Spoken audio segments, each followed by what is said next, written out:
It is the latest installment in the KBT series, sporting a fusion design of two extremely iconic Crimson Hercules beetles. It is KBT16 Kaiser Arc, with a mostly new kit of Burn Blast, Magnum, Shotgun, biped legs, and a brand new leg ability of Gear Change, which buffs the heat and cool of equipped parts when using an attack skill and stacking 5 times. Now, as if Arcbeetle and Kaiser Beetle already weren't enough when it comes to just how imposing the KBT type model can be, the usurper of the Emperor is finally here. Sporting a fusion of their designs and their power outputs, it's going to be extremely difficult to find anyone who can match this particular powerhouse, especially when facing anyone forward in their heat phase. Burn Blast on the head part is a shooting attribute skill and the first ever instance of this on a non-collaboration model.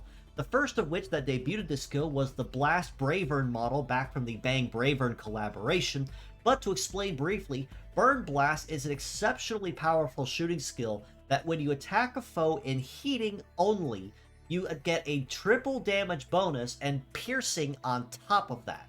And when you triple or even at the minimum double a base power of over 2100, that is going to be an immensely powerful attack.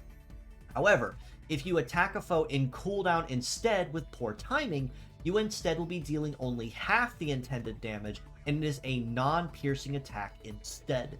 So this alone is a very exceptionally powerful attack and already puts it in the same tier as Arcbeetle's prominence in particular. But what sets Kaiser Arc from Arcbeetle is the fact that Kaiser Arc is not CG reliant by any means, whereas unfortunately the OG Arc is. Magnum on the right arm is a brand new skill being introduced into the game, and to explain it briefly, Magnum is basically a shooting version of Terminate, but also in reverse, where Terminate will successfully insta-break a part you target when attacking a foe in cooldown.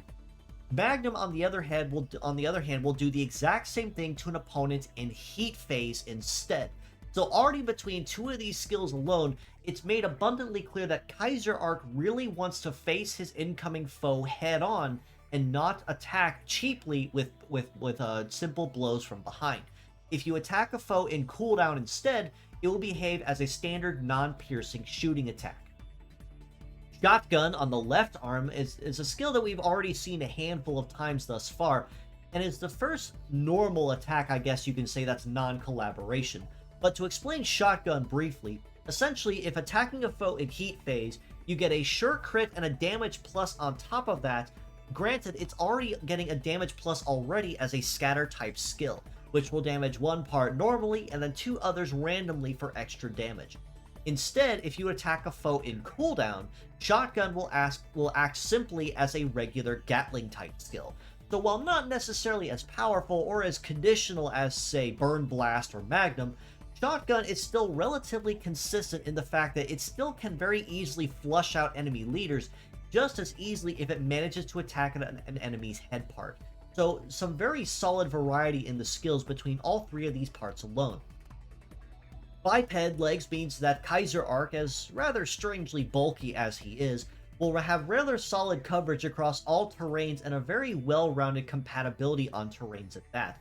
And with some very solid skills across the board, they're kind of what you'd expect of a lot of conventional shooter types, especially of the KBT family in the current competitive. With a base mobility of 913, Kaiser Arc is off to a very solid start in the speed department.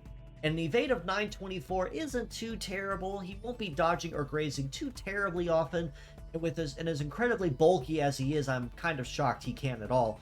And a melee resist of 875 and a shoot resist of 1612, nearly doubling that, are also kind of par for the course when it comes to shooter types in general, and Kaiser Arc is most certainly no exception to that. When it comes to armor, he's actually a pretty healthy boy across the board as well, with a head armor of about 4379, both arms at almost 3600 each, and legs at 4200. This is an exceptionally bulky model, and even if the resistance stats aren't necessarily the greatest, that armor is still a very solid plus in his book, as it means he can still hold his own moderately well without things breaking on him. Something else that's really worth noting on Kaiser Arc isn't necessarily his power, but rather his heating and cooling. While Burn Blast has a relatively decent heat cool of like high 500s to mid 600s, it's having Magnum and Shotgun with heating stats just above 800 and cooldowns in the mid 700s is actually quite impressive, as this means that on top of his already impressive speed, he's going to be running back and forth from the line especially quickly, and that's not even including when gear change gets brought into the mix, which will boost his heating and cooling by about 17% per stack, up to 5 times, for every combat skill he does, which means for the first 5 turns of battle, he's getting progressively faster and easier to fire things off against, the longer the fight is able to drag on. All this being said though, as a pure set score, I honestly have to rate Kaiser Arc a very solid 8 out of 10 across the board. Armor is very solid, armor damage reduction with his resist stats isn't too shabby, very solid speed, but he's exceptionally synergetic when it comes to speed in general. While Burn Blast, like I said, may be relatively common in the high 500s, low 600s, having heat and cool on both his arms between the mid 700s and low 800s, and a leg ability that makes those even higher the more attacks he gets off, whether they use the conditional bonuses or not, means he's going to be running to and from the line extremely fast the longer he's allowed to stay alive. And once he does fully cap at that full 5 stacks at 85%, there's going to be nearly nothing stopping this guy. And when it comes to trying to hit that catch a foe and heat phase bonus, that's going to be really, really easy for him once he gets to that point. As mixed parts, I do have to rate him equally at an 8 out of 10 for these same reasons. Even without gear change, if you choose to use his parts anywhere else, and for the record, the only heavy part he has on him is Burn Blast, which makes it incredibly efficient to use across a team. You can use Magnum pretty solidly for the insta-break of basically OG Destroy in reverse relatively easily. Shotgun is something that we've seen a pretty good handful of times already and is incredibly powerful as essentially a conditional shooty cross shock. And Burn Blast there, if you are able to fire off anything to an opponent in heating, you are most certainly going to be laying waste and showing them the power of the sun.